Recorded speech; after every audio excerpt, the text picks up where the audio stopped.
A college football tradition like no other. Yes, sirree, boys and girls. Or a guy that just won't leave. Wow, that is sad.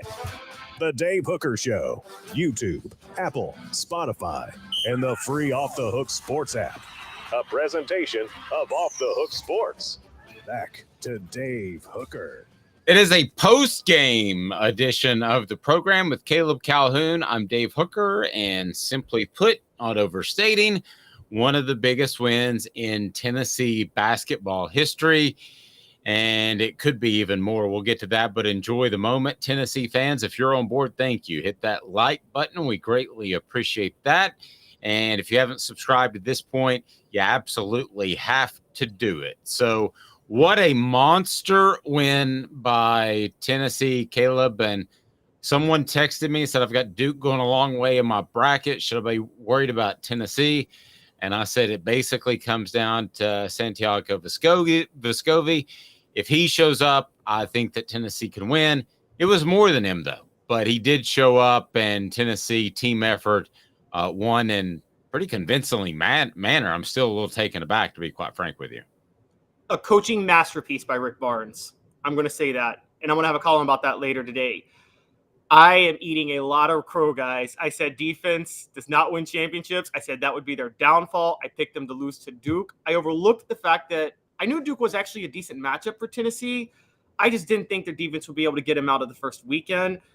And if boy did it ever, I mean, they shut down Duke on offense. And the thing that stood out to me was, I don't know if you noticed this, Dave, at the 12-minute mark, it was only like a 7-point game. John Shire threw in his zone. And I thought, at that point, I'm like, Tennessee's got him. If you're going to throw a zone, you do it like at 5 or 4 minutes, not when it's a 7 or 5-point game with 12 minutes to go. And he throws in the zone, and then Barnes just gives it to Olivier at the free throw line every single offensive possession after that. And Olivier just drains every shot. Mr. Jones said physically dominated this game. It felt like one of those football games where you went on the ground and football players like to say that you stole their soul. It kind of felt like that. I mean, I listen, there were some fouls that shouldn't have happened early in the game, but they kind of set the tone for physical play, and maybe they worked in Tennessee's favor in the end, Caleb. Tennessee played a physical team, but was much more physical than that physical team. Absolutely. Absolutely. They were particularly Jonas Adu. I got to give him a lot of credit underneath the basket. He was so dominant, but you're right. They were the more physical team inside the paint, much more dominant team. You're right. It seemed like they wore them down. It's like that. It reminds me of those old Titans teams, the Steve McNair, Eddie George years, where Eddie George wouldn't average a lot of yards a carry. Remember, by the fourth quarter, and it'd be a close game until about the fourth quarter. And then Eddie George would be untackleable because the defense would be so tired. So the Titans would just pull away and win by 2 touchdowns. And, I mean, that's what it seemed like it happened here. You're right. I mean, it was kind of a close back and forth game. I think more the reason Tennessee pulled away, though, is John Shire got desperate. I'm still going to go back to that zone. He switched to the zone with 12 minutes left, didn't get out of it, and Rick Barnes went to the same play every time to beat it. Every single time, and Duke could not stop it.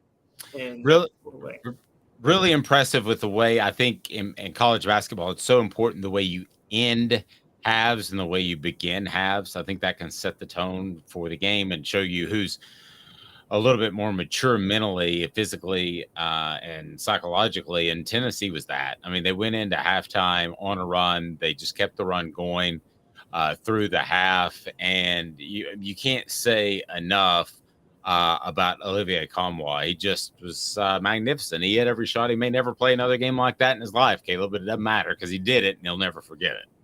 Oh, yeah, exactly. And I mean, it was – and again, they were going to need him down the stretch because they were you didn't know how long Vescovi was going to be hot. They were kind of taken down. They took out the inside presence, which a lot of teams had been doing the opposite all year. A lot of teams have been letting Tennessee score inside because they were focused on the perimeter. Duke did kind of the opposite in this one. And as much as I railed against the mid-range, I mean, Olivia was taking those, 15-footers from the center of the court and just draining them. And you knew that was going to be necessary when Duke switched up their defense. I mean, on the other side, I have to say, Tennessee played an amazing game. Like I said, a coaching masterpiece. You saw why you saw the difference between John Shire and Mike Krzyzewski in this game. A huge. Oh, yeah. There is no way Coach K has trouble beating that aggressive. Remember when Tennessee was trapping and pressing at one point on defense, and Shire could not beat it whatsoever. They're not going to dare try that if Coach K is coaching them right now. I thought you saw the difference between John Shire and Rick Barnes. I think Rick Barnes had a plan, stuck to it. As you mentioned, there were a couple of changes that I thought kind of reeked of desperation that Shire made throughout the game. Mr. Jones calling this defense elite, and I think it is.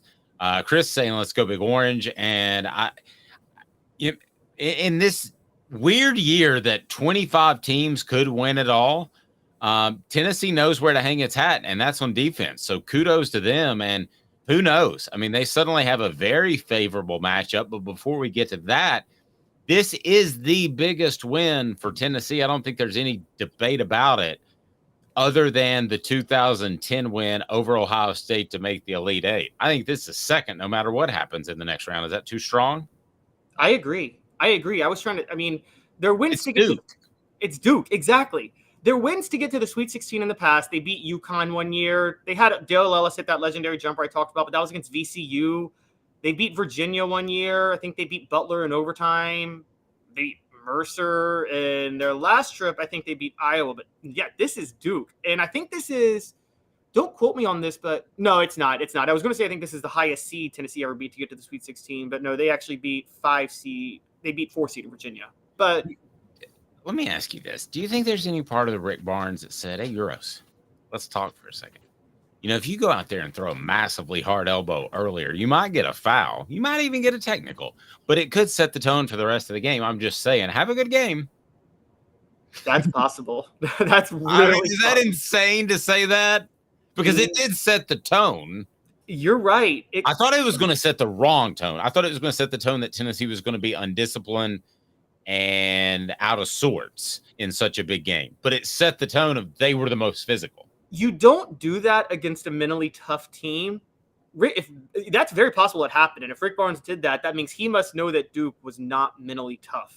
I think about we've talked in the past about the Jordan rules against the Pistons with the Pistons in the 80s. They implemented those not just for Jordan, but for Scotty, because they felt Scotty was not mentally tough enough to handle the physicality they were going to bring him to set the tone early.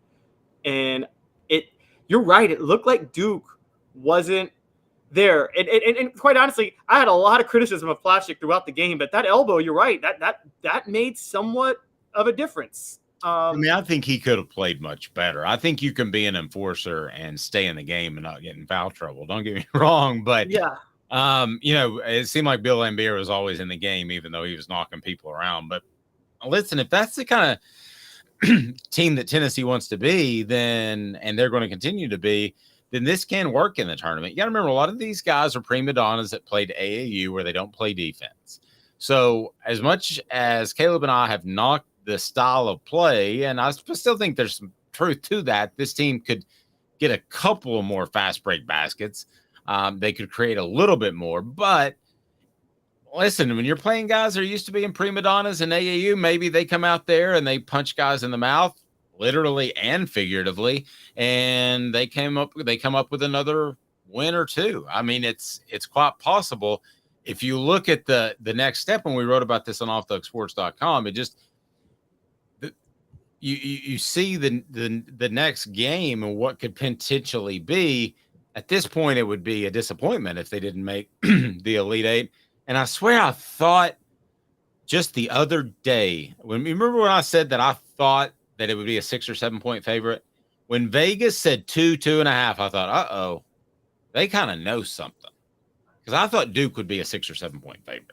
You're right. We both did. And look, whenever Vegas has crazy lines, that usually sends a signal that they know something that's out there right now. This was one of those instances. I think, by the way, I want to do another thing that bothers me, though, with March Madness, because there's one thing in the game. Did you see that foul that was clearly on Roche, and he had 3 fouls, and they gave it to Proctor instead? Yes.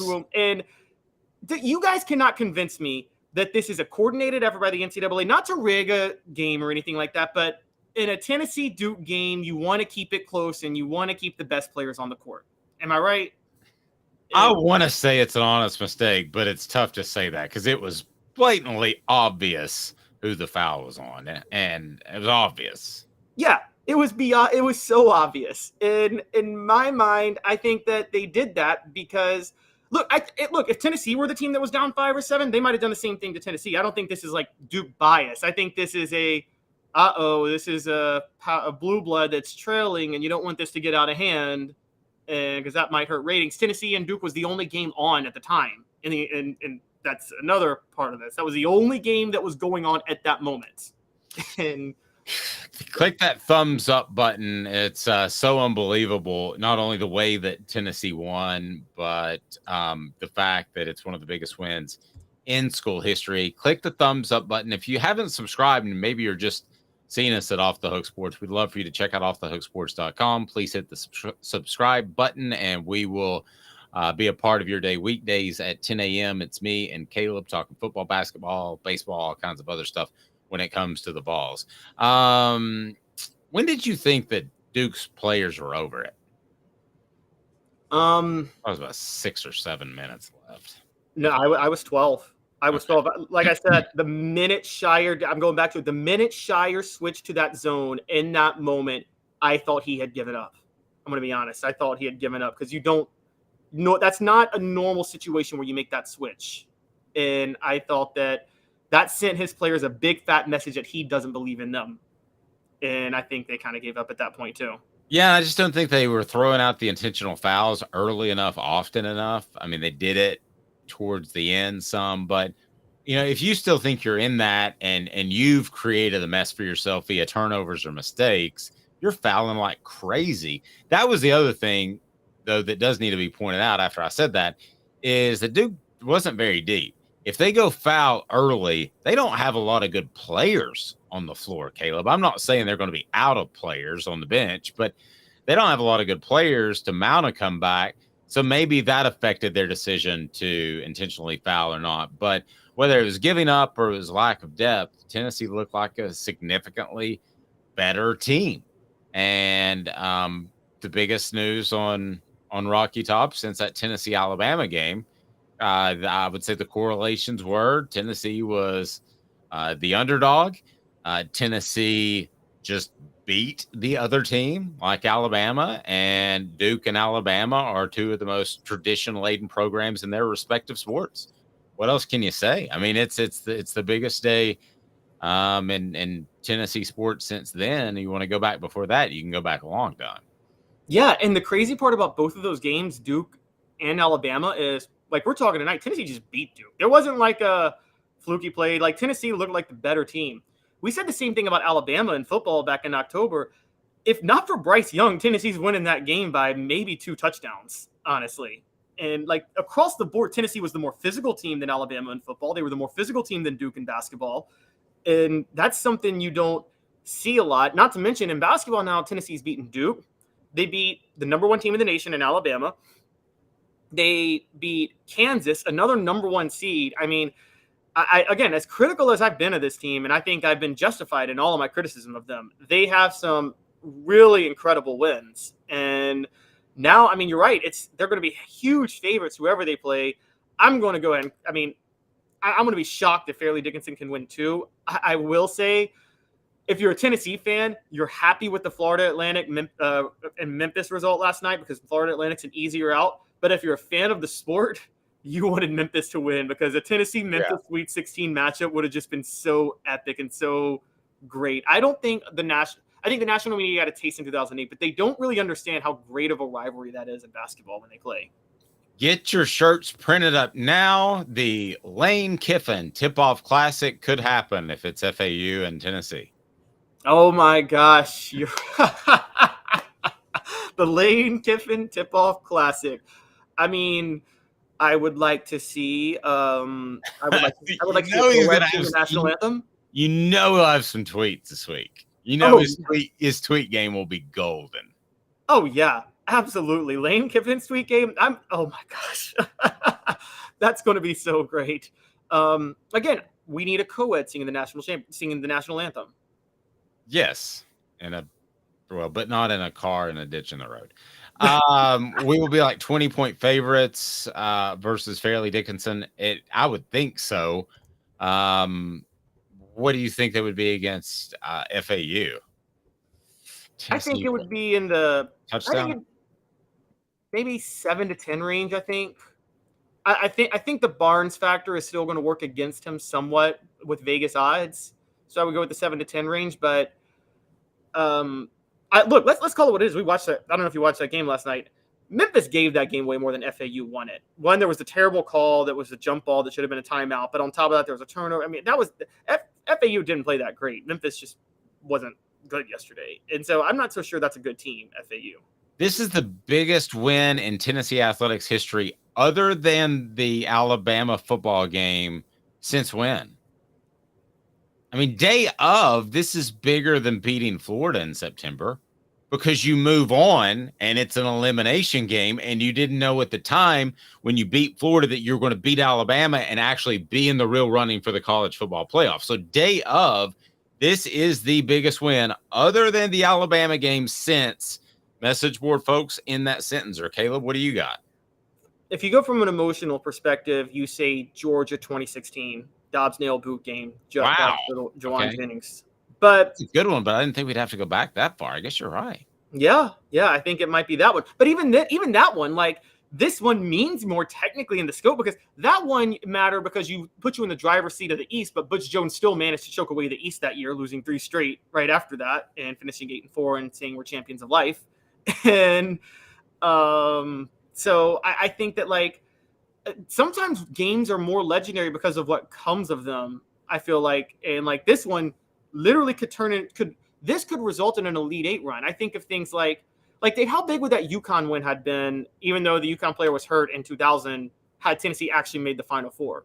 Then we go back at that win in much different light. Yeah, but Khalid El-Amin did not play the whole. I mean, he only played like 8 minutes, and when he tried, he just couldn't go. I just felt like Tennessee was going to win that game from the get. So maybe I'm undervaluing it because I happen to pick it right, which I don't do a lot. But just there's not a lot of victories that you say you beat one of the most storied programs in their respective sport and an elimination game.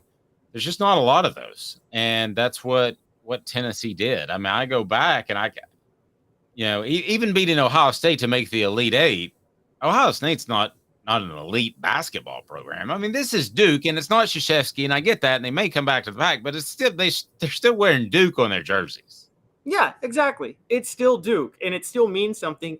And even if they come back to the pack, like I think Duke is a blue blood where, okay, they may have some dry spells right after a legend, like Alabama after Bear Bryant or North Carolina right after Dean Smith. But there's going to be another coach come along at some point and turn them into a powerhouse again. I mean, Dean Smith was a legend. That didn't stop Roy Williams from coming in and winning 3 national titles with them. And Bear Bryant didn't stop Nick Saban coming around. So they're going to come back with another coach at some point.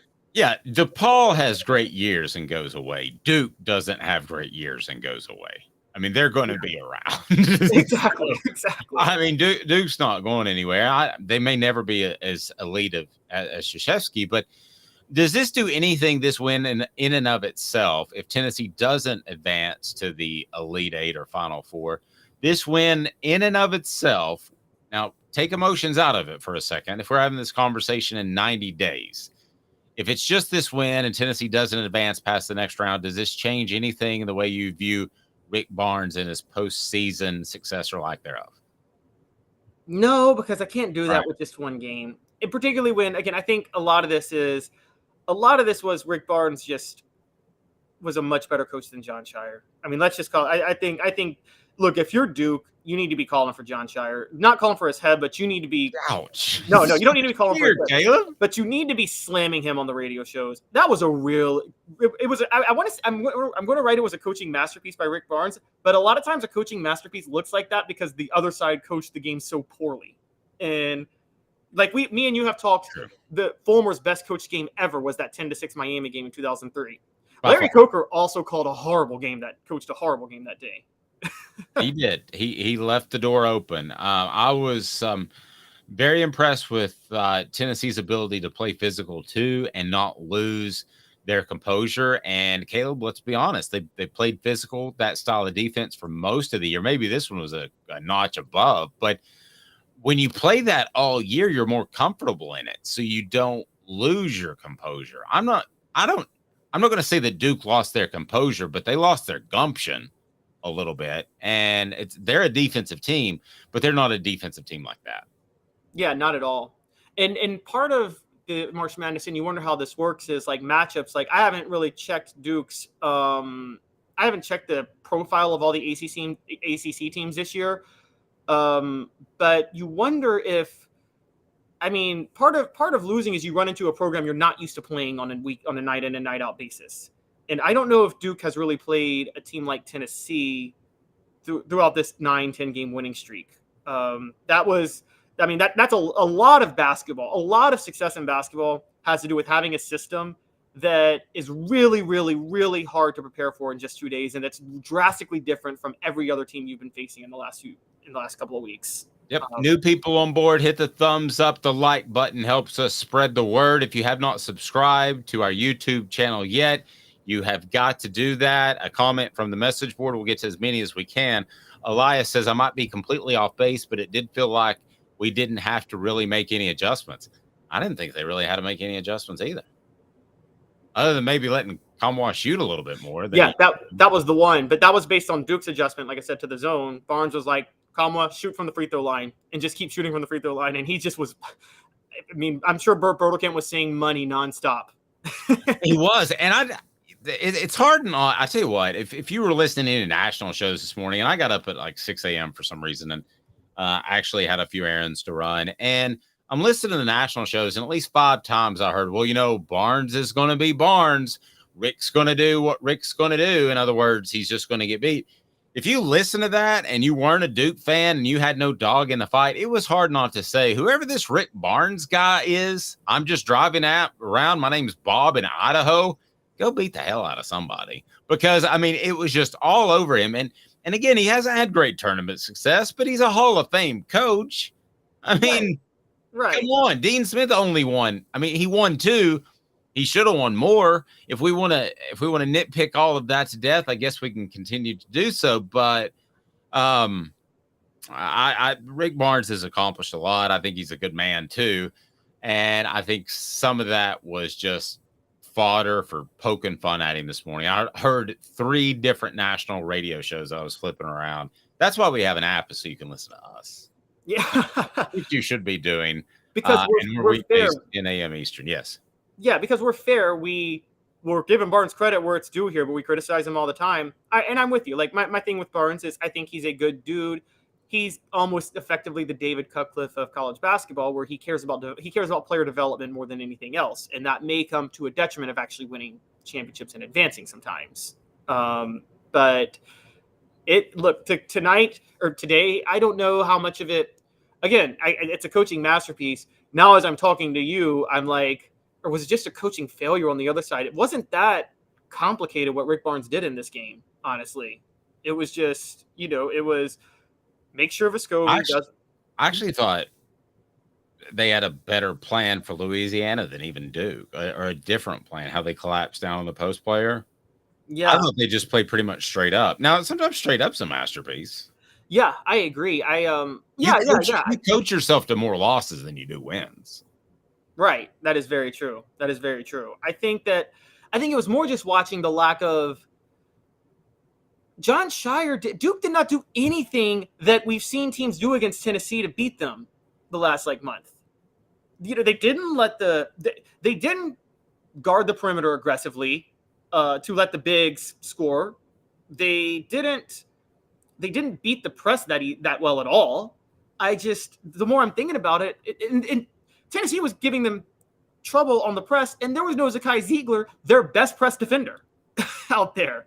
Yeah, I hate comparing football to basketball sometimes, because we're at the end of the day, football is always going to be more significant in a school like Tennessee, vice versa at Duke. But for Tennessee to make if they were to make the Final Four, and there is clearly a path to be able to do that, Now with some upsets in their region, that's almost as big to me as Tennessee knocking on the door of a college football playoff. Almost. I mean, it is making a Final Four. That's another week of promotion for your program, your athletic department, and the national spotlight. Tennessee got like 2 weeks of that, 3 weeks of that before the Columbia collapse. And, this is heady stuff and what it could do for not only Rick Barnes, but Tennessee's program, the way it's viewed. You remember these 16-year-olds that are watching this choosing colleges, they don't remember who in the world Christian Laettner is. Nope. They have zero idea who he is. They don't know who Bobby Hurley is. So if you're just flipping it on, you're like, here are two big-time schools. One I know is a little bit more of an academic school and a basketball school. The other one's more of a football school, right? But at the end of the day, I'm 16 years old, and I just watched Tennessee beat up Duke. Yeah. And narratives change too around coaches. I think that, look, Mike Krzyzewski didn't win a title throughout the 80s at Duke, and then he breaks through and wins back-to-back with Christian Laettner, and all of a sudden Mike Krzyzewski, it's, you follow his method to win a championship. He knows what it takes to win a championship. The same with a lot of coaches. We talk about them winning championships, and then we forget all the times they got bounced out in maybe the first 2 rounds. And we forget all the times that happens to so many coaches. If Rick Barnes breaks through, makes a Final Four, and somehow in this season, I mean, I still don't think it's possible, but if he were to somehow break through and win a national title, no one's having this conversation about Rick Barnes in the tournament anymore. That narrative dies quickly. Is Vescovi just a light switch player? Sometimes he's on, sometimes he's off. Or do you think he's settled into his role a little bit more now that it's one more game removed from the Ziegler injury? Or a little bit of both? I think it's a little bit of both, but I think there's a third factor, which is he and Josiah Jordan-James have settled in playing together again. Because remember, Josiah Jordan-James was out for so many games this year. Right. And he's not – people are going to criticize the way he shot the ball. He was 3 of 12, 1 of 5 from 3, but Josiah does so many other different things in the game. And that there's going to be one of those games where Josiah gets red hot. And if you're Tennessee, if you want to know some good news, Josiah's had back-to-back really bad shooting games. If you know anything about Josiah, the law of averages says he's due to get red hot and have one of those J.R. Smith type of games where he hits everything he throws up. And if that happens, they're winning the game that happens. You're even happier if they can get past the Sweet 16 game and Josiah has a bad game, because then they're playing the Elite 8 game and he's really due for a red hot game. Now, in all fairness, I don't want to rain on anybody's parade, but it would be the all-time Tennessee basketball thing to do of Tennessee basketball to beat Duke and then not advance, playing at best a 9 seed at Florida Atlantic. I mean, that would be the all-time Tennessee basketball thing to do. That's equivalent of Brendan Hayward going out in 2000 for North Carolina. I mean, it's about the same thing. And the way they blew that game. I'm not saying they will, but let's remember the program we're talking about and be realistic here for a second. That's a very Tennessee basketball thing to do, Caleb. Yeah, but okay, another real question on that, though. And we've criticized his X's and O's. But if Rick Barnes is on the sideline in 2000, are they losing to North Carolina? Even with Julius Peppers coming in? No. Yeah. That was. Yeah, I mean, they didn't know what to do. It was obvious they were looking at each other. Seriously. I mean, it was obvious that Jerry Green provided no sort of direction of what to do when things went awry, and they never really went awry today. I'm still pretty blown away by the run that Tennessee, like I said earlier, got on going into the half and out of halftime. I mean, that to me, that's a championship team sort of run. I'm not saying Tennessee's going to win a championship, but that's the type of run where you put your foot on the other team's throat and you don't let off until they tap out. And that's what Tennessee did over the course of halftime too. It was at the end of the first half, the beginning of the second half. I mean, that's a sign of maturity that you just don't see a lot. Absolutely. That was a huge sign of maturity. And Vescovi showed why he was once a point guard for Tennessee when he first arrived. I mean, that pass he made at the end of the half was just beautiful. Mm-hmm. And You've got to give him a lot of credit for that. I think that, by the way, it's funny. I was hearing you talk to Ron Slay about the Brendan Hayward getting hurt, Julius Peppers. It seems like Tennessee is cursed with injuries ruining historic things, because it's the same situation with Matt Malt, with Rohan Davey getting hurt and Matt Malt coming in. And it's Brandon Tofield got hurt in that game too. Yeah, Brandon Tofield got hurt. That's true. I thought Rohan Davey's injury was a little different, just because a quarterback in a complete change of pace, and Tennessee just looked at a complete loss on how to deal with the quarterback draw. They were both announced at halftime of the 2001 SEC championship game, and this guy right here went ahead and booked his flight and his hotel in LA for the Rose Bowl. It was really my fault when it all comes down to it. We had a question: has Rick Barnes made the Elite Eight before? Yes, he has. So few times actually. What's that? A few times actually. Hasn't made it since 2008, but he made it in 2008, 2005, and 2003, I think. Yep, and 2003 he made a Final Four as well. So I mean, he's been in it too long to not have success. I mean, if you play the lottery long enough, you may have to live to be 180, but if you play it long enough, you're going to win something at some point significant. Well, yeah, and that's, we talked about expectations the other day and like what Tennessee should strive for. But I would say, like, if you have generally, not always, but generally, if you have a coach who has you in the NCAA tournament every single year over a 20-year span, again, law of averages dictate that even if you're not a good tournament coach, at one point the chips are going to fall into place and you'll break through and get to the Final Four, or maybe even win a national championship. And, if a coach in a 20-year span has 600 career wins and a national championship, well, that's a Hall of Fame career coach that anybody would want. That, short of Mike Krzyzewski or Roy Williams, you're still one of the greatest coaches of all time at that point.